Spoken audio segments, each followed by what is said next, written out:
Capítulo 6. ¿Cómo establece Dios su reino? En Hebreos capítulo 5, versículos del 8 al 9 dice: y aunque era hijo, por lo que padeció aprendió la obediencia, y habiendo sido perfeccionado, vino a ser el autor de eterna salvación para todos los que le obedecen. En Hechos capítulo 5, versículos 32 dice: y nosotros somos testigos suyos de estas cosas, y también el Espíritu Santo, el cual ha dado Dios a los que le obedecen. En Romanos capítulo 10, versículo 16 dice: mas no todos obedecieron al Evangelio, pues Isaías dice: Señor, ¿quién ha creído a nuestro anuncio? En segunda de Tesalonicenses capítulo 1, versículo 8 dice: para dar retribución a los que no conocieron a Dios ni obedecen al Evangelio de nuestro Señor Jesucristo. En primera de Pedro capítulo 1, versículo 22 dice: habiendo purificado vuestras almas por la obediencia a la verdad, mediante el Espíritu, para el amor fraternal no fingido, amaos unos a otros entrañablemente de corazón puro. El Señor aprendió la obediencia por medio del sufrimiento. Así como Dios aseguró el principio de obediencia mediante la vida de nuestro Señor, así también estableció su autoridad por medio del Señor. Veamos ahora cómo Dios establece hoy su reino en base a esa autoridad. El Señor vino a este mundo con las manos vacías, no trajo consigo la obediencia, la aprendió por lo que padeció, viniendo a ser así la fuente de eterna salvación para todos los que le obedecen. Pasando por muchos sufrimientos, aprendió a ser obediente hasta la muerte, y muerte de cruz. Cuando el Señor salió de la deidad para hacerse hombre, se hizo verdaderamente hombre, débil y familiarizado con el sufrimiento. Cada sufrimiento que soportó maduró en fruto de obediencia. Ninguna clase de sufrimiento pudo hacerlo murmurar o enojarse. Qué diferente de esto son tantos cristianos que no aprenden la obediencia, incluso después de muchos años. Aunque aumenten sus sufrimientos, su obediencia no aumenta. Cuando llegan los sufrimientos, frecuentemente murmuran angustiados, indicando a sí mismo que aún no han aprendido a obedecer. Pero cuando nuestro Señor pasó por toda clase de sufrimientos, mostró de continuo el espíritu de obediencia, y así vino a ser la fuente de nuestra eterna salvación. Por la obediencia de un hombre, muchos recibieron la gracia. La obediencia de nuestro Señor es para beneficio del reino de Dios. El propósito de la redención es promover este reino. Dios establecerá su reino. Hemos notado cuán grande ha afectado al universo la caída de los ángeles y del hombre, y qué tremendo problema le ha creado a Dios. Fue el propósito de Dios que los seres que había creado aceptaran su autoridad. Sin embargo, ambas clases de criaturas la rechazaron. Dios no podría establecer su autoridad en las criaturas, aún así no renunciaría a ella. Él podría retirar su presencia, pero jamás renunciará a la autoridad que inició. Donde está su autoridad, allí está su legítimo lugar. Por eso es que Dios por una parte afirmará su autoridad y por la otra establecerá su reino. Aunque Satanás viola continuamente la autoridad de Dios y los hombres se rebelan diariamente contra él, Dios no permitirá que tal rebelión continúe para siempre. Él establecerá su reino. ¿Por qué llama la Biblia reino de los cielos al reino de Dios? Porque la rebelión no se limitó solamente a esta tierra, sino que además alcanzó a los cielos, donde se revelaron los ángeles. ¿Cómo, pues, establece el Señor el reino de Dios? Lo hace por su obediencia. Jamás desobedeció a Dios ni una sola vez. Ni una sola vez resistió la autoridad de Dios mientras estuvo en la tierra. Al obedecer perfectamente y permitir que la autoridad de Dios rigiera en forma absoluta, el Señor estableció el reino de Dios en la esfera de su propia obediencia. Pues bien, tal como nuestro Señor lo ha hecho, así también debe hoy obedecer la Iglesia a fin de que prospere la autoridad de Dios y se manifieste su reino. Dios ordena que la Iglesia sea la vanguardia de su reino. Después de la caída de Adán, Dios escogió a Noé y su familia, pero después del diluvio también cayeron ellos. Así que Dios llamó a Abraham para que fuera padre de multitud de naciones, siendo su intención establecer su reino por medio de Abraham. A Abraham lo sucedió Isaac y posteriormente Jacob. Los descendientes de Jacob se multiplicaron grandemente bajo la opresión egipcia, por lo cual Dios envió a Moisés a sacarlos de Egipto para que fundaran una nueva nación. Pero a raíz de que había desobedientes entre ellos, Dios llevó a los israelitas por el desierto a fin de enseñarles la obediencia. Sin embargo, ellos persistieron en su rebelión contra Dios, con el resultado de que toda aquella generación pereció en el desierto. Aun cuando la segunda generación logró entrar en Canaán, todavía se negaron a escuchar la palabra de Dios con corazón perfecto. Por esto no pudieron arrojar completamente de la tierra a los cananeos. Saúl fue el primer rey, pero por causa de su rebelión no se pudo establecer el reino. No fue hasta que Dios escogió a David que halló en él al rey conforme a su corazón, pues David obedeció plenamente a la autoridad de Dios. Aún así, todavía quedaron rastros de rebelión en la nación. Dios había señalado a Jerusalén como el lugar donde pondría su nombre, pero el pueblo seguía sacrificando en el lugar alto de Gabaón.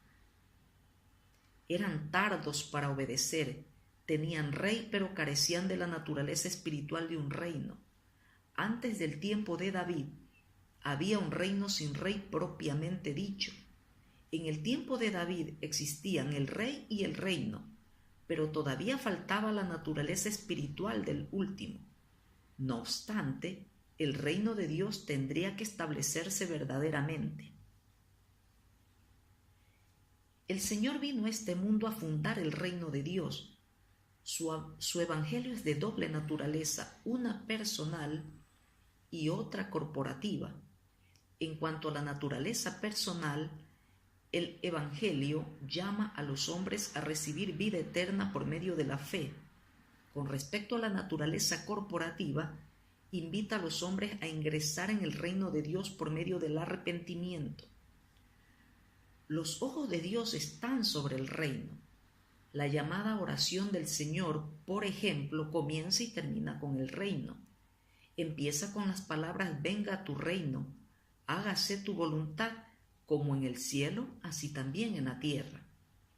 El reino de Dios es ese reino en el cual se hace la voluntad de Dios sin ninguna interferencia. La oración termina con la siguiente declaración: tuyo es el reino y el poder y la gloria por todos los siglos. Amén, como dice Mateo, capítulo 6, versículo 13. El reino, el poder y la gloria están correlacionados. Ahora ha venido la salvación, el poder y el reino de nuestro Dios y la autoridad de su Cristo, proclama Apocalipsis, capítulo 12, versículo 10.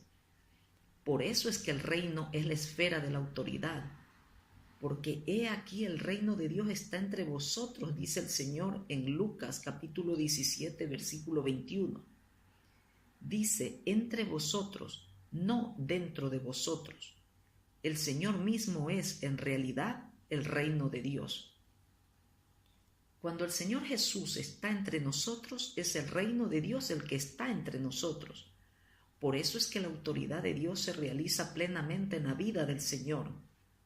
Ahora bien, así como el reino de Dios está en el Señor, así también tiene que hallarse en la iglesia, porque la vida del Señor es liberada en la iglesia, y por lo tanto, el reino de Dios se extiende también a la iglesia.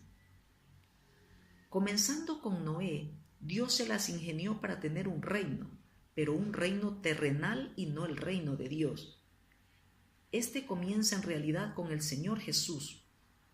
Qué pequeña era al comienzo su esfera de acción. Hoy, sin embargo, este grano de trigo ha llevado mucho fruto. Su esfera de acción se extiende no solamente al Señor, sino también a muchos santos. El propósito de Dios es que seamos su reino y su iglesia. Dado que la iglesia fue ordenada para ser la esfera donde se ejerza la autoridad de Dios, Él desea tener su legítimo lugar en más que unos cuantos individuos. Él desea que toda la iglesia le dé la preeminencia absoluta a fin de que prevalezca su autoridad y no haya rebelión. Así que Dios está resuelto a establecer su autoridad entre sus criaturas. Él quiere que obedezcamos no solamente a la autoridad directa que Él mismo ejerce, sino también a las autoridades delegadas que instituye. Lo que Dios espera es la obediencia completa, no una obediencia parcial. El Evangelio no solo llama a la gente a creer, sino también a obedecer. La Biblia menciona la obediencia así como la fe, porque no somos solamente pecadores, sino también hijos de desobediencia. Lo que Romanos, en capítulo 10, versículo 16, quiere decir con las palabras creído a nuestro anuncio, cuando cita Isaías capítulo 53, versículo 1, es obedecido al Evangelio. La naturaleza de creer en el Evangelio consiste en obedecerlo, para dar retribución a los que no conocieron a Dios ni obedecen al Evangelio de nuestro Señor Jesucristo, dice en 2 de Tesalonicenses capítulo 1, versículo 8. Los que no obedecen son los rebeldes, ira y enojo a los que son contenciosos y no obedecen a la verdad, dice Romanos capítulo 2, versículo 8. Los desobedientes son los rebeldes, habiendo purificado vuestras almas por la obediencia a la verdad, dice Primera de Pedro capítulo 1, versículo 22. Esto indica claramente que la purificación es por la obediencia a la verdad. La fe es obediencia. Sería mejor que a los creyentes se les llamara obedecedores, porque deben estar sujetos a la autoridad del Señor, así como creer en Él. Luego de ser iluminado por el Señor, Pablo preguntó, ¿qué haré, Señor? En Hechos 22, versículo 10. No solo creyó, sino que además se sometió al Señor. Su arrepentimiento fue producido tanto por comprender la gracia como por obedecer a la autoridad. Cuando el Espíritu Santo lo indujo a ver la autoridad del Evangelio, se dirigió a Jesús como Señor. Dios nos llama no solo a recibir su vida por la fe, sino también a mantener su autoridad por la obediencia. A los que somos de la iglesia nos aconseja que obedezcamos a las autoridades que Él ha establecido en el hogar, la escuela, la sociedad y la iglesia, así como que obedezcamos a su autoridad directa. No es necesario señalar específicamente a qué persona debemos obedecer. Simplemente significa que cada vez que directa o indirectamente nos encontramos con la autoridad de Dios, debemos aprender a obedecer. Muchos hay que solo pueden escuchar y obedecer a cierta persona. Esto demuestra que no han aprendido lo que es la autoridad. Es inútil obedecer al hombre, es a la autoridad que debemos obedecer. A quienes conocen la autoridad, hasta una leve desobediencia los hará sentir que han sido rebeldes. Pero los que no han comprendido lo que es la autoridad no tienen idea de lo rebeldes que son. Antes de recibir la luz, Pablo daba coces contra el aguijón sin darse cuenta de lo que hacía. Pero después de recibir la luz, lo primero que sucede es que los ojos de Pablo son abiertos para ver la autoridad y esta visión sigue acrecentándose de allí en adelante. Aunque Pablo solo conoció a un hermano llamado Ananías, nunca preguntó qué clase de hombre era, si ilustrado o ignorante, porque no miraba al hombre. Pablo reconoció que Ananías había sido enviado por Dios y por lo tanto se sometió a esa autoridad delegada. Qué fácil es obedecer después que uno ha aprendido lo que es la autoridad. Mediante la Iglesia, las naciones vendrán a ser el reino de Dios. Si la Iglesia rehúsa aceptar la autoridad de Dios, Él no tiene ninguna forma de establecer su reino. La forma en que Dios obtiene su reino se halla primero en el Señor Jesús, luego en la Iglesia y por último en el mundo entero. Un día saldrá una proclama anunciando que los reinos del mundo han venido a ser de nuestro Señor y de su Cristo. Lo dice Apocalipsis capítulo 11, versículo 15. La Iglesia ocupa el lugar que hay entre el reino que se halla en la persona del Señor Jesús y la otra extensión de ese reino que se hallará cuando los reinos del mundo vengan a ser del Señor y de su Cristo. El reino debe hallarse en el Señor Jesús antes de que se lo pueda establecer en la Iglesia. Tiene que ser implantado en la Iglesia antes de que se lo pueda afianzar entre las naciones. No puede haber iglesia sin el Señor Jesús, ni puede haber otra extensión del reino de Dios sin la Iglesia. Mientras estuvo en la tierra, el Señor obedeció hasta en asuntos de muy poca importancia. Por ejemplo, pagó el impuesto del templo. Careciendo de dinero, consiguió el ciclo de la boca de un pez. Asimismo, cuando en otra ocasión le preguntaron sobre el pago de los impuestos civiles, declaró: dad a César lo que es de César y a Dios lo que es de Dios. Lo dice Mateo capítulo 22, versículo 21. Aunque el César era una persona rebelde, había sido establecido por Dios, por consiguiente, se le debía obedecer. Cuando hayamos obedecido en todo sentido, nuestro Señor se levantará y tratará con los que desobedecen. Por nuestra obediencia, el reino se extenderá a toda la tierra. Sin embargo, hay muchos hoy que son sensibles al pecado, pero no a la rebelión. Los hombres debieran tener un sentido para percibir la autoridad, así como un sentido para percibir el pecado. El ser deficiente en sentir el pecado lo priva a uno de vivir como cristiano, pero el ser deficiente en percibir la autoridad lo descalifica a uno como persona obediente. La Iglesia debe obedecer a la autoridad de Dios. Es preciso que en la Iglesia sepamos obedecer. No hay autoridad en la Iglesia que no requiera la obediencia. Dios se ha propuesto hacer que su autoridad se manifieste plenamente en la Iglesia y que su reino se extienda por medio de ella. Cuando la Iglesia haya obedecido en todo sentido, la tierra entera será puesta bajo la autoridad de Dios. Si la Iglesia no deja que la autoridad de Dios prevalezca en ella, impedirá que el reino de Dios cubra toda la tierra. La Iglesia es, por lo tanto, el camino al reino, pero igualmente puede ser la frustración del reino.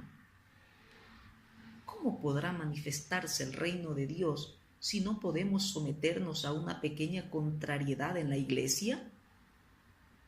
¿Cómo podrá prevalecer si siempre estamos discutiendo entre nosotros? Hemos retrasado grandemente el tiempo de Dios. Toda rebelión debe ser erradicada para que no sea obstaculizado el camino de Dios. Una vez que la Iglesia haya obedecido verdaderamente, todas las naciones harán lo mismo. La responsabilidad de la Iglesia es inmensa. Cuando la voluntad y el mandamiento de Dios se abran paso libremente en la Iglesia, entonces sí que vendrá el reino de Dios.